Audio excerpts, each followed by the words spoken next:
வேணா தைரியம் இருந்தால் முதலமைச்சர் அவர்கள் அந்த அம்மா உணவகங்களை எல்லாம் மூடி பார்க்கட்டுமே. வட இந்தியர்கள் தான் அதனால பலனடைகிறாங்கன்னா என்ன, இங்கிருந்து பீகாருக்கு பார்சல் வாங்கி அனுப்புறாங்களா என்ன? தமிழ்நாட்டினுடைய வளர்ச்சிக்காக, தமிழ்நாட்டில் இருக்கிற தொழில்துறைக்காகத்தான் அவங்க உழைக்கிறாங்க. அதுல என்ன வட இந்தியர் தென்னிந்தியர் அப்படின்னு சாப்பிடுற விஷயத்துல முதலமைச்சர் நிறைய தடவை அம்மா உணவகத்தை பத்தி பெருமையா பேசியிருக்காரு. இல்ல, பெருமையா பேசிட்டே அதை ஒழிப்பது, அந்த திட்டங்களை மூடுவது இந்த அரசாங்கத்தினுடைய ஒரு நடைமுறையாக இருந்துட்டு வருது. உருவாக்கப்பட்ட எல்லா திட்டங்களையுமே இருட்டடிப்பு செய்துவிட்டு அதை மக்கள் மனதிலிருந்து மறைக்க வேண்டும் என்பதுலதான் இந்த அரசாங்கம் குறியாக இருக்கு. சார், இப்ப அம்மா உணவகத்து மேல ஒரு கடுமையான விமர்சனங்களை முன் வச்சிருக்காரு திமுகவோட அமைப்பு செயலாளர். இதற்கு அதிமுக உடனடியா ரியாக்ட் பண்ணணும், அல்லது இதுக்கு ரொம்ப கோபமா அவங்க ஏதாவது ஒண்ணு ரியாக்ட் பண்ணிருக்கணும். அப்படி எதுவுமே வரலையே சார். எடப்பாடி பழனிசாமி கோபமா ரியாக்ட் பண்றது இந்த உட்கட்சி பிரச்சனைகள் ஏதாவது இருந்தா கோபமா ரியாக்ட் பண்ணுவாரு. ஸ்டாலினுக்கும் எடப்பாடி பழனிசாமி அவர்களுக்கும் மிகப்பெரிய தொடர்பு இருக்கு. சொன்னதை செய்வேன், செய்வதை சொல்வேன், நான் கலைஞரின் மகன், இதெல்லாம் வெறும் டயலாக்ஸ் தான், செயல்பாட்டுகள்ல இல்ல. ஒவ்வொரு வாக்காளரும் தமிழ்நாட்டில் இருக்கிறவங்க பார்க்கிற பொழுதெல்லாம் சொல்றது எல்லாம் ஒன்னா சேர்ந்து ஜெயிச்சிடலாங்க. ஆனா உலகத்துக்கே தெரியுது, உனக்கே தெரிய மாட்டேங்குது.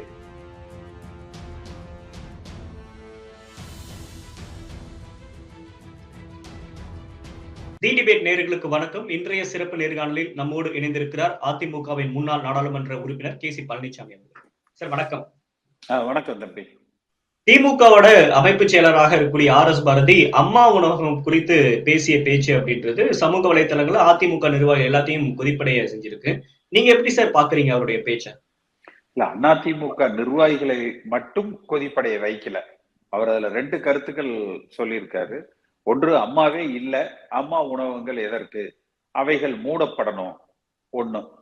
இரண்டாவது கருத்து வட இந்தியர்கள் தான் அதனால பலனடைகிறாங்க என்று அவர் சொல்லியிருக்கிறார். இதுல புரட்சி தலைவர் எம்ஜிஆருடைய சத்துணவு திட்டத்துக்கு பிறகு மிக அதிக மக்கள் பயன்பாட்டுக்கு உதவுகிற ஒரு திட்டமாக அந்த அம்மா உணவகங்கள் பயன்பட்டுக்கிட்டு இருக்கு. அதனால நிறைய பலன், நிறைய மக்கள் பலன் அடைஞ்சிருக்கிறாங்க. இந்த அரசாங்கம் அதற்கு இன்னும் அதிகமா நிதி ஒதுக்கி அந்த உணவகங்கள் இருக்கக்கூடிய அந்த கட்டிட அமைப்பை சரி செய்து தரமான உணவுகளை வழங்கணும். ஆனால் இது அம்மாவால், அம்மா பெயர்ல ஆரம்பித்த காரணத்தினால இந்த அரசாங்கம் அதை புறக்கணிக்குது.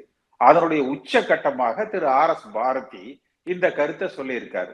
வேணா தைரியம் இருந்தால் முதலமைச்சர் அவர்கள் அந்த அம்மா உணவகங்களை எல்லாம் மூடி பார்க்கட்டுமே.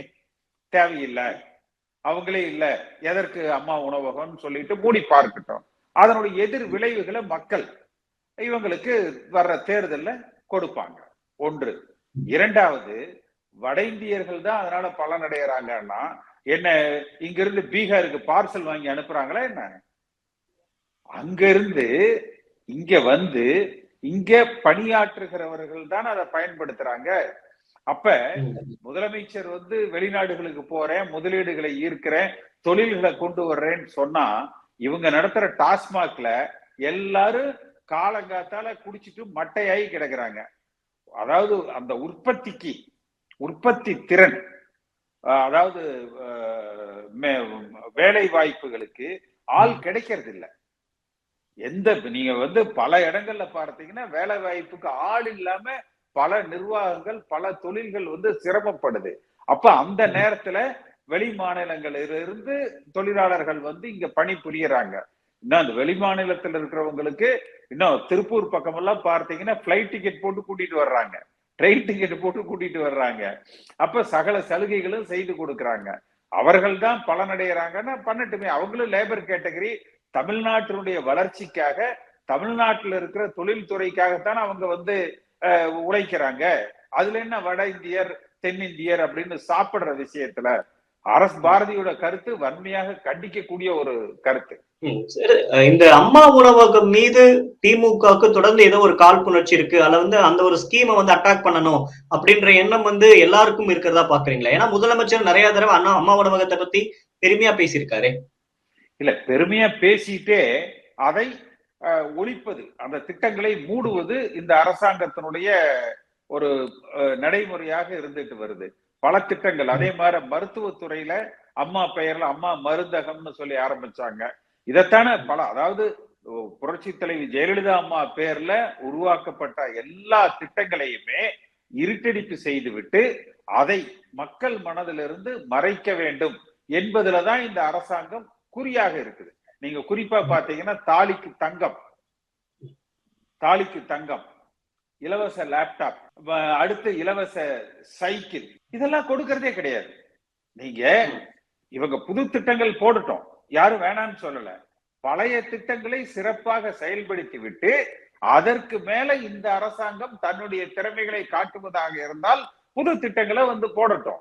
ஆனால் பழைய திட்டங்களை எல்லாம் நிறுத்திட்டு நீங்க அந்த தாலிக்கு தங்கம், தொட்டில் குழந்தை, இலவச சைக்கிள், இலவச லேப்டாப், இதெல்லாம் எவ்வளவு பலனுடைய திட்டங்களாக இருந்தது.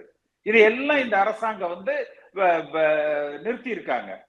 எடப்பாடி பழனிசாமி என்கிறவர் இந்த அதிமுகவை பல பிளவுகளாக பல கூறுகளாக பிரித்து பலமிழக்க அந்த வாக்கு வங்கியினுடைய பலத்தை பிரித்து வைத்திருக்கிற காரணத்தினால இந்த அரசாங்கம் இன்றைக்கு நடந்து கொண்டு இருக்கிறது. தேர்தலில் அவர்கள் வெற்றி பெற்றுக் கொண்டிருக்கிறார்கள். இதே நிலை தொடர்ந்து விடும். அதிமுக பிளவுபட்டு கிடக்கும், மீண்டும் நாம் ஆட்சிக்கு வந்து விடலாம் என்று அவர்கள் கற்பனையில வாழ்ந்து கொண்டிருக்கிறாங்க. ஆனால் நிச்சயமாக எத்தனை எடப்பாடிகள் எத்தனை பிளவுகளாக பிரித்தாலும் அதிமுக தொண்டர்கள் ஒருங்கிணைந்து இந்த தேர்தலுக்கு முன்னால ஒருங்கிணைந்து இந்த இயக்கத்தை வலிமை பெற செய்வாங்க. ஏன்னா இந்த அரசாங்கம் அம்மா உணவகத்து மேல ஒரு கடுமையான விமர்சனங்களை முன் வச்சிருக்காரு திமுகவோட அமைப்பு செயலாளர். இதற்கு அதிமுக உடனடியா ரியாக்ட் பண்ணணும், அல்லது இதுக்கு ரொம்ப கோபமா அவங்க ஏதாவது ஒண்ணு ரியாக்ட் பண்ணிருக்கணும். அப்படி எதுவுமே வரலையே சார். எடப்பாடி பழனிசாமி கோபமா ரியாக்ட் பண்றது இந்த உட்கட்சி பிரச்சனைகள் ஏதாவது இருந்தா கோபமா ரியாக்ட் பண்ணுவாரு, உடனே ரியாக்ட் பண்ணுவாரு. திமுகவினுடைய பி டீமா ஸ்டாலினுக்கும் எடப்பாடி பழனிசாமி அவர்களுக்கும் மிகப்பெரிய தொடர்பு இருக்கு. நீங்க ஆரம்பத்துல இருந்தே பதிவு செய்யறீங்க, என்ன காரணம் சார் அது? இல்ல, நீங்க தேர்தல் காலங்கள திரு ஸ்டாலின் அவர்களோட பேசினது எல்லாம் எடுத்து பாருங்க. கோயம்புத்தூர்ல பேசினார், இந்த அமைச்சர்கள் எல்லாம் 90 நாளில் சிறை செல்வார்கள்னு சொன்னார்ல. இன்னைக்கு 42 மாசம் ஆச்சு. எத்தனை அமைச்சர்கள் இன்றைக்கு சிறையில் இருக்கிறாங்க? நான் அவர்கள் சிறை செல்ல வேண்டும் என்பதற்காக நான் சொல்லல. ஸ்டாலின் அவர்கள் எதையும் சொன்னதை செய்வேன், செய்வதை சொல்வேன், நான் கலைஞரின் மகன், இதெல்லாம் வெறும் டயலாக்ஸ் தான், செயல்பாட்டுகள்ல இல்ல. அதே போல கொடநாடு கொலை வழக்கு, அம்மா அவர்கள் மரணத்தில் இருக்கிற மர்மம், அதே மாதிரி கவர்னர்கிட்ட கொண்டு போய் 14 முன்னாள் அமைச்சர்கள் மீது, அன்றைய அதிமுக அமைச்சர்கள் மீது திரு ஸ்டாலின் எதிர்கட்சி தலைவராக இருக்கிற பொழுது நான் ஆதாரத்தோடு புகார்களை கொடுத்திருக்கிறேன், நடவடிக்கை எடுங்கன்னு சொல்லி சொன்னார்ல. யாருக்கு உத்தரவு போட சொன்னாரு? கவர்னரை. லஞ்ச ஒழிப்பு துறைக்கு உத்தரவு போட சொன்னார். ஆனால் இன்றைக்கு அந்த லஞ்ச ஒழிப்பு துறை யாரோட கட்டுப்பாட்டுல இருக்கு? திரு ஸ்டாலினோட கட்டுப்பாட்டுல தானே இருக்கு. லஞ்ச ஒழிப்பு துறையவே ஒழிச்சிட்டாங்க. அப்படி ஒரு துறையே இல்ல, அதனுடைய செயல்பாடுகளே இல்ல. ஏன்? அவர் எடப்பாடி பழனிசாமியை காப்பாற்ற நினைக்கிறார். எடப்பாடி பழனிசாமி என்ன பண்றாரு? திமுக ஆட்சியை காப்பாற்ற நினைக்கிறார். மீண்டும் திமுக ஆட்சி வருவதற்கு உறுதுணையாக இருக்க வேண்டும், அதற்கு வசதியாக இந்த இயக்கத்தை பிளவுபடுத்தி வைக்க வேண்டும், வாக்கு வங்கியை பிளவுபடுத்தி வைக்க வேண்டும் என்று நினைக்கிறார். அதனால அதிமுக பலவீனப்படுது அப்படின்னு இன்னொரு திராவிட கட்சி நினைக்கும் பாக்குறீங்களா? அது பாஜக சாதகமாக. அதாவது அவர்கள் வெற்றி பெற வேண்டும் என்றால் திமுகவை வீழ்த்துகிற சக்தி கொண்ட கட்சி அதிமுக தான். இன்றைய திமுகவுக்கு 2 விஷயங்கள் தான் பலம். ஒன்று, அதிமுக பிளவுபட்டு இருப்பது. இரண்டாவது, அதிமுக பிளவுபட்டு இருக்கிற காரணத்தினால் வேறு வழி இல்லாமல் அதிமுக என்கிற அந்த மாற்று திராவிட இயக்கம் இல்லாத காரணத்தினால பாஜக எதிர்ப்பு என்கிற ஒற்றை புள்ளியில் காங்கிரஸோ திரு திருமாவளவனோ மற்ற கம்யூனிஸ்டுகளோ திரு வைகோவோ அவர்கள் திமுகவோடு இன்றைக்கு உறவாடி கொண்டிருக்கிறார்கள். இந்த ஒண்ணுதான், இந்த ஒற்றை புள்ளியில தான் இந்த அரசாங்கம் இன்றைக்கு நடந்து கொண்டிருக்கிறது. அடுத்த தேர்தலிலும் வெற்றி பெற்று விடலாம் என்கிற கற்பனையில் இருக்கிறாங்க. இதை தகர்க்க வேண்டும் என்றால் ஒன்றுபட்ட அதிமுக உருவாக்கப்படணும். அதற்கு யார் தடையாக இருக்கிறாங்க? திரு எடப்பாடி பழனிசாமி தடையாக இருக்கிறார். ஏன்னா ஒன்றுபட்டால் திமுக வீட்டுக்கு அனுப்பப்படும். அப்படி அனுப்பப்படுக போகிறது, தேர்தலில் இந்த முறை திமுக தோற்க போகிறது என்கிற சூழ்நிலை இப்பொழுது உருவானால் எடப்பாடி பழனிசாமியும் அவரோடு இருக்கிற அந்த மற்ற முன்னாள் அமைச்சர்கள் மீது அந்த ஊழல் வழக்குகள் தலை தூக்கும். அப்ப அதனால தேர்தல் வரை இப்படியே இந்த இயக்கத்தை பிளவுபடுத்தி முன்னெடுத்து செல்ல வேண்டும் என்பதுதான் எடப்பாடி பழனிசாமியுடைய வியூகம். அடுத்து நீங்க செந்தில் பாலாஜி வழக்கு போல இப்ப இந்த எஃப்ஐஆர் போட்டேன்னு சொல்லுவாங்க. எஃப்ஐஆர் போட்டு நீங்க சார்ஜ் ஷீட் போட்டீங்கன்னா என்போர்ஸ்மெண்ட் டைரக்டரேட் உள்ள வந்துடும். செந்தில் பாலாஜி வழக்குல என்ன ஆச்சு? எஃப்ஐஆர் போட்டு நீங்க சார்ஜ் ஷீட் போட்டீங்கன்னா ஆட்டோமேட்டிக்கா டைரக்டரேட் வந்து உள்ள வந்துடும். அப்ப அதனால பெயரளவுக்கு இவங்க அப்படியே அந்த எஃப்ஐஆர் மட்டும் வச்சுக்கிட்டு இருக்கிறாங்களே ஒழிய சார்ஜ் ஷீட் எதையும் வந்து போட மாட்டாங்க. செந்தில் பாலாஜி மீது அந்த ஒரு வழக்குக்கு அவர் இவ்வளவு சிரமங்களை சந்திக்கிறார்னா குறைஞ்சபட்சம் எடப்பாடி அவரோடு இருக்கிற அந்த முன்னாள் அமைச்சர்களுக்கு குறைஞ்சது 10 இருந்து ஒரு 25 வழக்குகளாவது அது போல ஆதாரங்களோட இருக்கும். அவர்கள் உத்தமர்கள் அல்ல. ஆனா அதே சரி, இதனால இன்றைய திமுக அரசாங்கம் லஞ்சத்துக்கு ஊழலுக்கு அப்பாற்பட்டு இருக்குதான்னா எடப்பாடி பழனிசாமி காலத்துல 1 ரூபா வாங்கினா இன்னைக்கு 2 ரூபாய். மிகப்பெரிய லஞ்சம் ஊழல் தலைவிழித்து ஆடுது. எங்கனாச்சு எடப்பாடி பழனிசாமி இந்த 42 மாசத்துல இந்த அரசாங்கத்துல இந்த துறையில இந்த கான்ட்ராக்ட்ல தப்பு நடந்திருக்கு? எங்கேயாவது 42 மாசத்துல பேசியிருக்காரு என்ன? சொல்லுங்க, ஒரு இடம் சொல்லுங்க பார்க்கலாம். அப்ப இவர்களுக்குள்ள ஒரு கடுமையான ஒரு ஒப்பந்த அரசியல் வந்து நடந்துட்டு இருக்கு. இந்த அரசாங்கம் எடப்பாடி பழனிசாமியுடைய ஆதரவுல செயல்பாடுகிறது. ரெண்டாவது இன்னொன்னு என்னன்னா, எடப்பாடி பழனிசாமியுடைய உறவினர்கள் அல்லது எடப்பாடி பழனிசாமி காலத்துல கான்ட்ராக்ட் செஞ்சவங்க தான் இன்றைக்கு இந்த அரசாங்கத்திலையும் கான்ட்ராக்ட் செய்யறாங்க. ஒண்ணுதான், இவங்களுக்கு பர்சன்டேஜ் கொடுத்தவங்க தான் அங்கேயும் கொடுத்துட்டு இருக்கிறாங்க. அப்ப அதனால வரக்கூடிய பலன்கள் எடப்பாடி பழனிசாமி அவர்களை சார்ந்தவர்களுக்கு கிடைக்குது. அதனால அவர் இந்த இயக்கம் ஒன்றுபடுவதை விரும்பல. யாராக இருந்தாலும் நிச்சயமே எடப்பாடி பழனிசாமி புரட்சி தலைவர் எம்ஜிஆருக்கு மேல பெரிய ஒரு தலைவர் கிடையாது, ஜெயலலிதா அம்மாவுக்கு மேல ஒரு தலைவர் கிடையாது. அவர்கள் கூட இந்த இயக்கத்திலிருந்து ஒரு தொண்டனை கூட நாங்கள் இழக்க விரும்பவில்லை என்கிற கொள்கையில இந்த இயக்கத்தை அரவணைத்து வழி நடத்தினாங்க. ஆனால் இவர் என்ன சொல்றாரு? வேற வேஷமா பேசுறாரு. நேற்று சனிக்கிழமை பார்த்திருப்பீங்க, அண்ணா பிறந்த நாள் விழா அந்த பொதுக்கூட்டத்துல பேசுகிற பொழுது நீக்கப்பட்டவர்கள் தான், இணைப்பு என்கிற பேச்சுக்கு இடம் இல்லை. இது என்ன உங்க தாத்தா வீட்டு சொத்தா? இல்ல எடப்பாடி பழனிசாமி அவங்க மூதாதையர்கள் வம்சாவளியில வந்த அவர்கள் குடும்ப சொத்தா? அதிமுக கட்சிக்கு வந்த வழிபோக்கன் எடப்பாடி பழனிசாமி, வந்த வழிபோக்கன் எடப்பாடி பழனிசாமி. என் போன்றவர்களெல்லாம் புரட்சி தலைவர் எம்ஜிஆரோடு 72ல இருந்து பயணிக்கிறோம். அதற்கு முன்பு இருந்தே எம்ஜிஆர் மன்றத்துல பயணிக்கிறோம். எங்களுக்கு தெரியும் அந்த வலியும் வேதனையும் இன்றைக்கு அதிமுக தொண்டர்கள் அனுபவித்துக் கொண்டிருக்கிறது.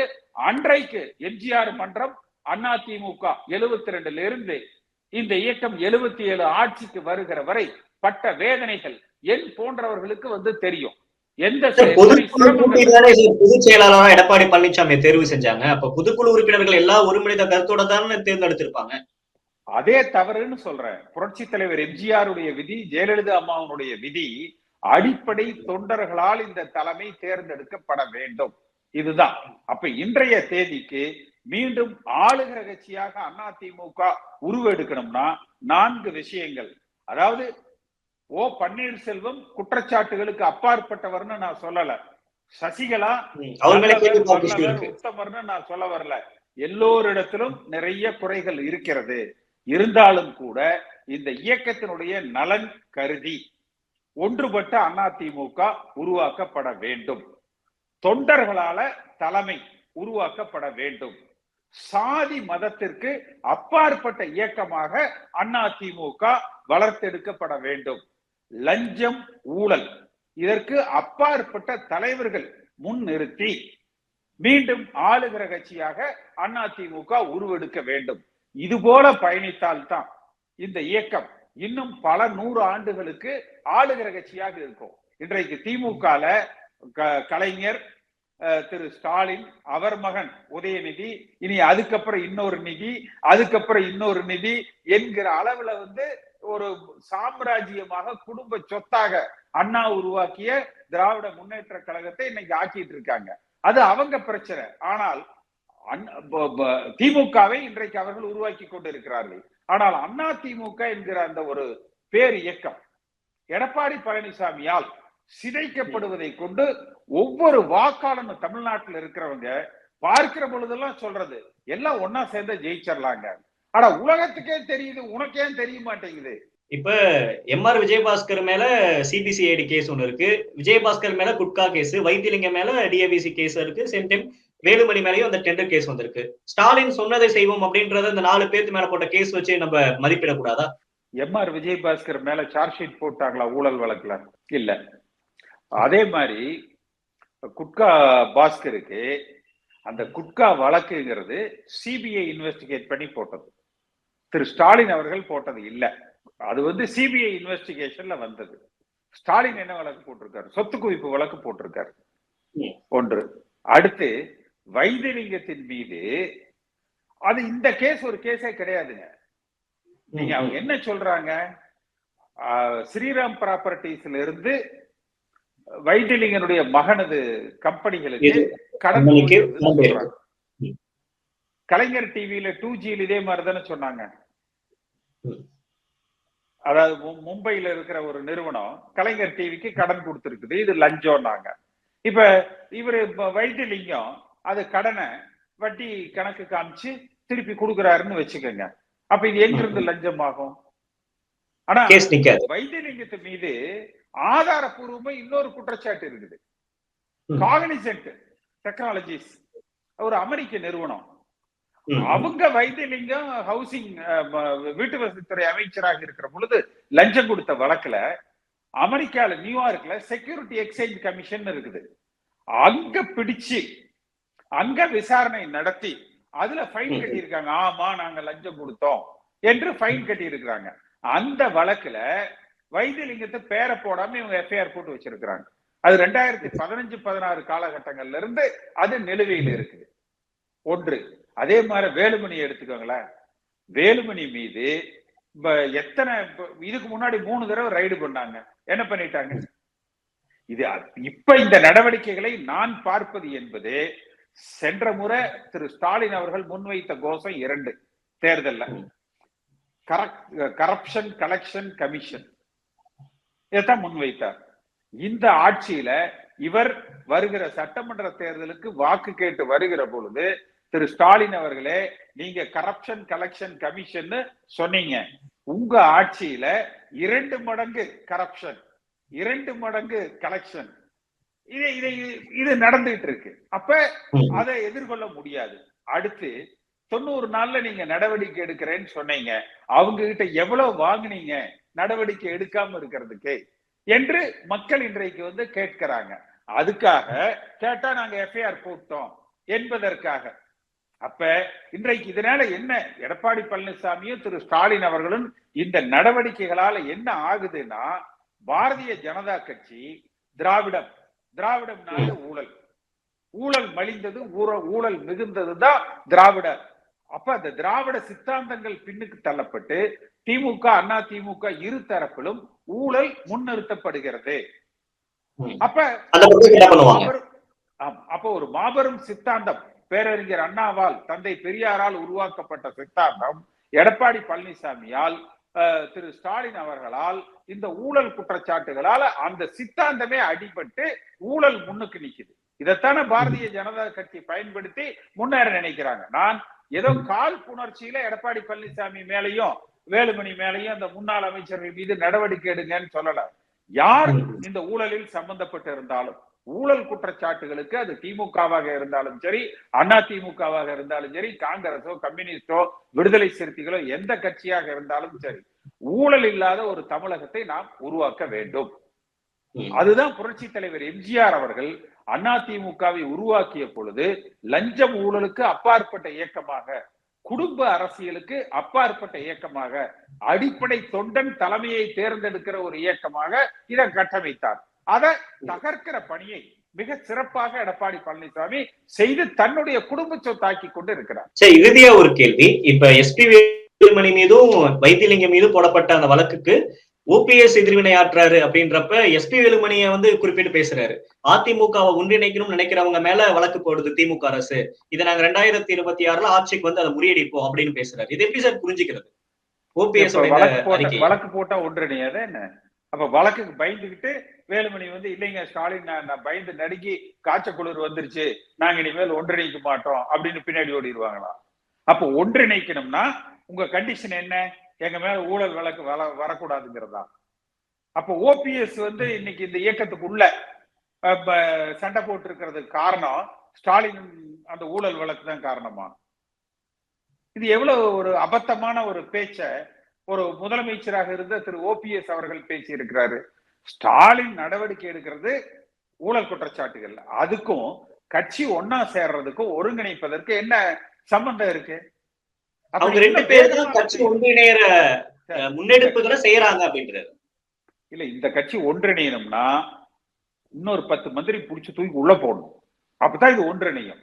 அவன் மனசுல என்ன வரணும்னா அண்ணா திமுக என்கிற இயக்கம் வலிமையாக இருக்க வேண்டும் என்கிற எண்ணம் அவங்களுக்கு வரணும். இப்ப என்னன்னா திரு ஸ்டாலின் அவர்கள் இதை செய்யாததுனால எல்லாருக்கும் சுகமா இருக்கிறான். அன்னைக்கு செஞ்ச கான்ட்ராக்ட் மந்திரியா இருந்து கொடுத்தோம்னா நம்மளுக்கு 30% வரும், இப்போ ஒரு 10% வருது. பிரச்சனை இல்ல, அலிகேஷன் இல்ல, நம்மளுக்கு தான் அங்கேயும் கான்ட்ராக்ட் செய்யறாங்க என்று சுகபோகத்துல இவங்க இருக்கிறாங்க. அடுத்து சம்பாதிச்சதெல்லாம் மிச்சம்.